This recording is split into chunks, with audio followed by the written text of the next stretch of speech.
Gabi ng Misteryo. Iba-ibang mga divine rituals ang ginagawa na rin sa mga panahon ito. May mga gumagamit ng mga ritual na kanilang tinatawag mga anghel. Iba naman ay mga ritual na talagang sa isang pagtitipon ay nagchat-chant sila, nagkakaroon sila ng matinding musika, ng chant or holy prayer para makapag-invoke ng mga banal na mga espiritu, ng mga nilalang sa mas mataas na dimensyon. Ano ba ang maaring magawa ng mga ritual na ito sa ating buhay? Ito ba'y makatutulong sa atin? Tayo ba ay kayang tulungan ng mga espiritu para maharap natin ang anumang hamon sa buhay? Makalagpas tayo sa mga problema ang ating naranasan sa kalamidad o ano pa man na maaring ating kinakarap sa ating buhay.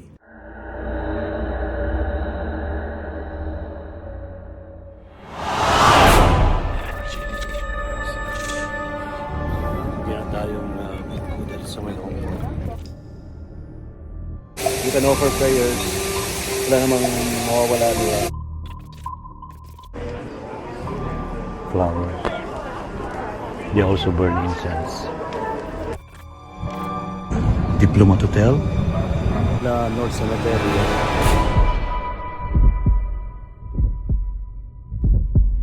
Certainly opened a portal to another dimension.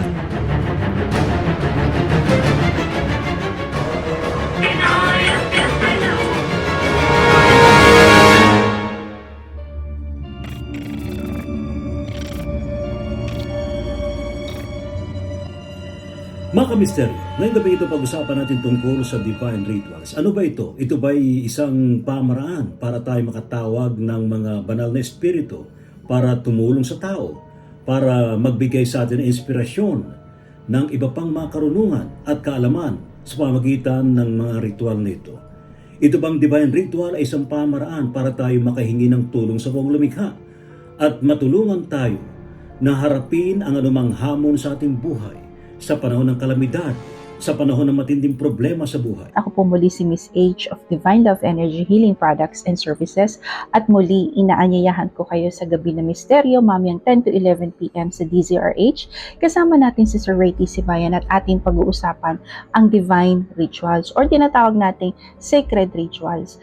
At malalaman natin kung ano yung mga tips, mga techniques, at yung mga bagay na pwede nating magawa to amplify the energy of doing rituals. Okay? So mamayang gabi, kung meron kayong mga katanungan, just feel free to ask, to send message sa YouTube or sa page ng DZRH. At again, see you tonight at DZRH, Gabi ng Misteryo, kasama natin si Sir Ray T. Sibayan. Kita-kits! What do you think about when you think about the word ritual? Ano nga ba ang ritual? Paano nga ba ito ginagawa? At mga spiritual practitioner lang ba ang pwedeng gumawa ng mga ritual? Rituals are practices that we do and we repeat over and over again.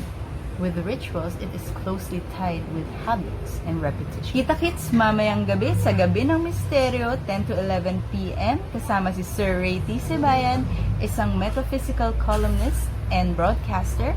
Pag-uusapan natin ang divine rituals. Hi guys, this is Dio Sabas. Abangan niyo po ako mamaya sa Gabi ng Misteryo kasama si Ray T. Sibayan. Ang topic po natin mamaya ay about divine rituals. See you there!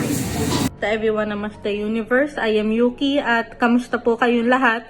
Nasa DCRH po ulit tayo mamayang gabi. Ang topic po natin is about divine rituals. And if you want to learn more, ating panoorin Gabi ng Misteryo with Sir Ray Sibayan dito po sa DCRH at maraming salamat po. Magandang araw po sa lahat ng mga kamisteryo ni Ray Sibayan.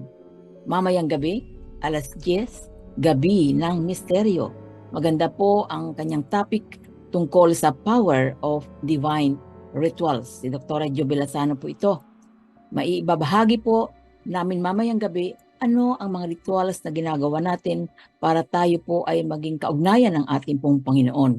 Tulad nitong nakikita niyo sa aking background, ay humingi ako ng proteksyon o kagalingan sa Holy Spirit at pinakita sa akin ni Brother San, ito po ay magagawa ninyo. Ano ang ibig sabihin ng sign of the cross pag tayo po ay sumusunod sa Christian practice na ito? At yung pagpunta sa mga simbahan, sa malalakas na enerhiyang lugar, ano po ang maitutulong nito sa atin? Alamin po natin. See you! Yan ating pag-uusapan sa Gabi ng Misteryo, 10 to 11 p.m. sa DZRH. Walang absent. See you! Pagkakaiba daw ho yung mediumship sa sinasapian. Talagayang kababalaghan, pananaliksik sa kapangyarihan ng isipan, pagpapakita ng mga nilalang, inyong matutunghayan sa Gabi ng Misteryo. Kasama si Ray Sibayan tuwing Sabado, alas 10 ng gabi sa DZRH Radio, DZRH TV at DZRH Online. Gabi ng Misteryo.